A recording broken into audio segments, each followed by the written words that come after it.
Bonjour à tous et à toutes, j'espère que vous allez bien. Aujourd'hui on se retrouve pour une toute nouvelle vidéo concernant le Xiaomi Mi 11, l'une des dernières innovations de Xiaomi. Équipé du tout nouveau processeur Snapdragon 888, incarné par une puissance incroyable ainsi qu'une recharge filière et sans fil d'une durée de moins d'une heure, ce nouveau téléphone pourrait faire mal à la concurrence.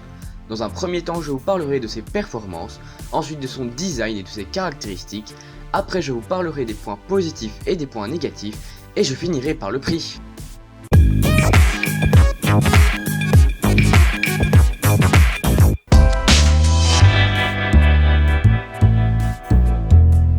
Comme je l'ai dit juste avant, le Xiaomi Mi 11 est le premier téléphone à être équipé de la puce Snapdragon 888 qui offre une puissance au téléphone monstrueuse.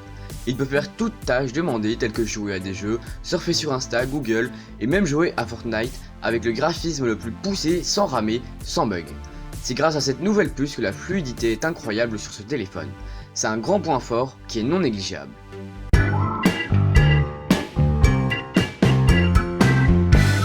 Le design du Xiaomi Mi 11 est très épuré, je trouve ça vraiment beau. À l'avant du téléphone, dans la partie supérieure gauche, se trouve le capteur de selfie. L'écran est bord à bord, mais il y a moyen de transformer les bords du téléphone en non tactile dans les paramètres. Les différents coins du téléphone sont arrondis et donnent au visuel un téléphone vraiment beau.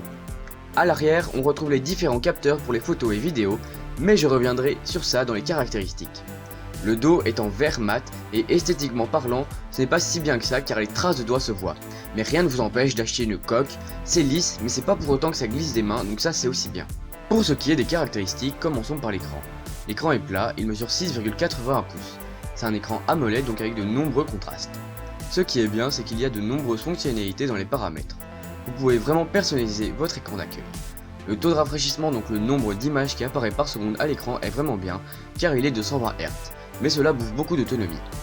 En parlant d'autonomie, le téléphone peut être utilisé grosso modo pendant une journée pour une utilisation classique. Ce n'est pas le téléphone qui a une autonomie la plus longue, mais bon voilà.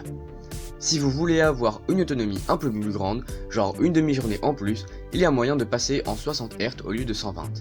L'explication du fait que le téléphone ait une autonomie moins grande, c'est le nouveau choix de batterie qui a une moins grande puissance, et le fait que le taux de rafraîchissement soit passé de 90 Hz à 120. Pour ce qui est de la recharge, il y a moyen de faire recharger votre téléphone par une recharge filière de 55 watts, donc ça prendra plus ou moins 46 minutes pour recharger complètement le téléphone. Il y a aussi moyen d'avoir une recharge sans fil de 50 watts. Pour ce qui est des photos, on observe à l'arrière du téléphone 3 capteurs. Un capteur principal de 108 mégapixels, il y a aussi un deuxième capteur de 5 mégapixels permettant le mode macro, donc c'est le fait de prendre une photo d'un objet super près en ayant vraiment beaucoup de détails très nets sur la photo, et enfin un troisième capteur de 13 mégapixels pour le mode ultra grand angle de 123 degrés et pour le mode portrait. Pour les vidéos, il y a moyen de filmer en 4K 60 fps qui permettra une meilleure stabilité qu'en 8K, en effet, vous pouvez aussi filmer en 8K 30 fps. Petite remarque aussi intéressante, le téléphone est compatible avec la 5G et il y a le Bluetooth. Les utilisateurs pourront compter sur 8 Go de RAM et 128 Go de stockage. Mais il n'y a malheureusement pas la possibilité d'agrandir les gigas de stockage avec une carte microSD.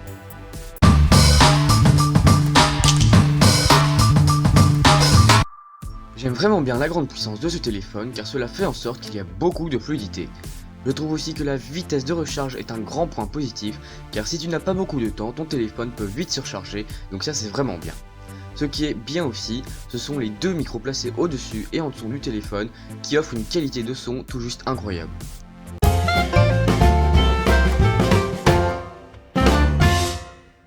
Le premier point négatif que j'ai pu trouver, c'est un détail, mais c'est la visibilité des traces de doigts sur l'arrière du téléphone. Mais comme je l'ai dit, rien ne vous empêche de mettre une coque. Le deuxième point négatif pour moi, c'est la faible autonomie du téléphone. Xiaomi est une marque réputée aussi pour l'autonomie de ses téléphones, donc là, le fait qu'il n'y ait pas beaucoup d'autonomie, c'est un peu décevant. Il faut savoir que je n'ai pas en ma possession ce téléphone, ce qui fait que je n'ai pas pu essayer la prise des photos ou des vidéos, donc je ne peux pas m'exprimer là-dessus.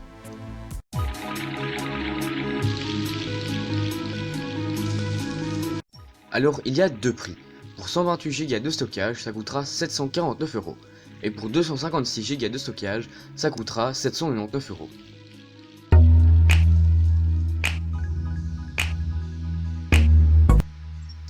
En conclusion, le téléphone est vraiment super bien, c'est à l'heure actuelle l'un des téléphones les plus puissants mis sur le marché. Son design dans l'air du temps, épuré, et ses capteurs pour les photos donnent quelque chose en plus esthétiquement parlant. Donc c'est vraiment bien. Et tout ça pour presque 800 €. Je trouve personnellement que le produit vaut le prix. Voilà, c'est la fin de cette vidéo, j'espère qu'elle vous aura plu. Si c'est le cas, n'hésitez pas à vous abonner, à actionner la cloche pour ne rater aucune de mes vidéos, à liker et à commenter.